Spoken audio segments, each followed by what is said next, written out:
and everything is in a mess.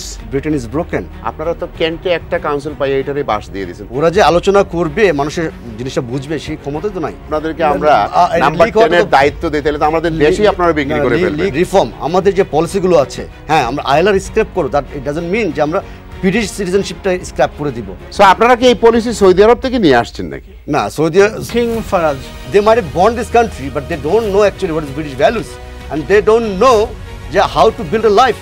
Legally যারা আসছে তারা যে ক্রিমিনাল না, আপনি আমাদের তো কোনো পলিসি নাই। সো হোম অফিস তাদের ভুলের জন্য ইনিসেন্ট মানুষকে কতটুকু আমরা সাফার করব? মনে করেন এই যে এখন 200,000 নেট মাইগ্রেন্ট আসছে 900,000 থেকে, is working, something is working, is controlling. এখন এই হোম অফিসে আমার ভাই একবার বলেছেন ব্যারিস্টার হিসাবে যে এরা কি করে আমরা কেউ বুঝি না। এই জন্য তারা হোম অফিসের কেসগুলো কোর্টে যাওয়ার সাথে সাথে জাজেস জাস্ট অলওয়েজ গিভ ভালো পক্ষেই রায় দেয় majority, because there is no proper skilled worker running this place because they just a system driven and everything is in a mess. So that's why you are saying Britain is broken.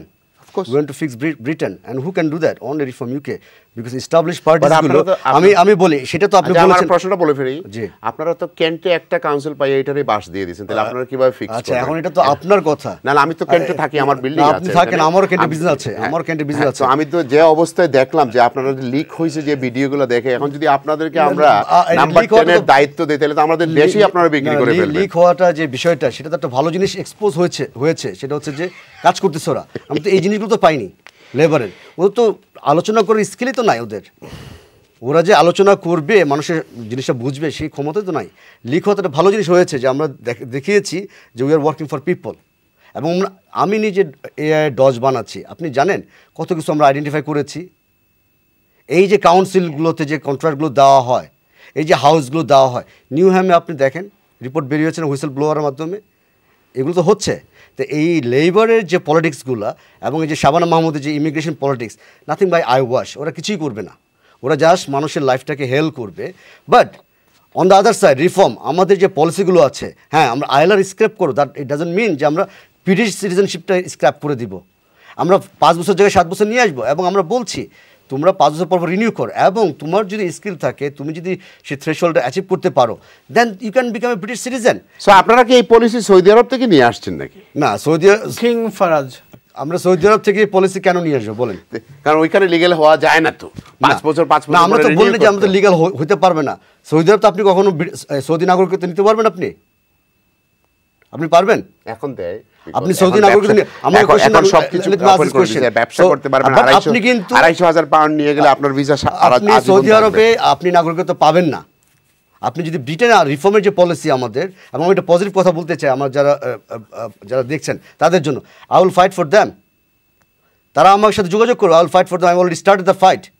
যদি আজকে রিফর্মের government আসে, I will be the representative of my community. আপনি কি MP ছাড়া হবেন সেটা বলেন, আপনি যাওয়ার সময় না এমপির বিষয়টা পরে। আমি বলতে চাচ্ছি যে আমি মানে আপনার তো একটা ক্যাপাসিটি লাগবে, আপনি ফাইট ক্যাপাসিটি করার অবশ্যই জন্য। আমাকে যদি তারা প্রতিনিধি করে, I will fight for my own community. Because আমি প্রথমেই বলেছি আপনাকে কি করবেন যে তোমাদেরকে আগে দেশে পাঠিয়ে ফাইট হচ্ছে এটা আমি বলি। শাবানা মাহমুদ যেটা করেছে, হ্যাঁ, যে ও আসলে একটা আই ওয়াশ করছে 20 বছর, মানুষের লাইফ আরো হেল্প করবে, সেই জায়গাতে রিফর্মের পলিসি আপনার আইএলএ যাওয়ার দরকার নাই।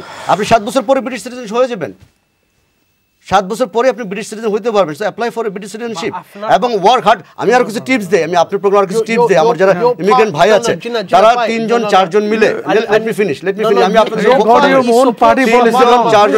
3 জন 4 জন মিলে if you do a fund raising, you can be a good businessman. আমাদের যে সোশ্যাল মিডিয়াতে যান, আমাদের অনেক বাংলাদেশি ভাইয়েরা আসছে যারা স্টার্ট আপের ফান্ড পাচ্ছে 5 million 10 million, they have set up the example. But আমাদের যারা এই দেশে আসলে কিছু করতে পারে না, নেগেটিভ মাইন্ডসেট, তারা যদি নেগেটিভটা সোশ্যাল মিডিয়া ছড়ায়, that's a virus for our community. They might have born this country but they don't know actually what is British values and they don't know how to build a life. What is the benefit of having a good life? What is the benefit of hard working? Hard work always paid off. So hard work always paid off.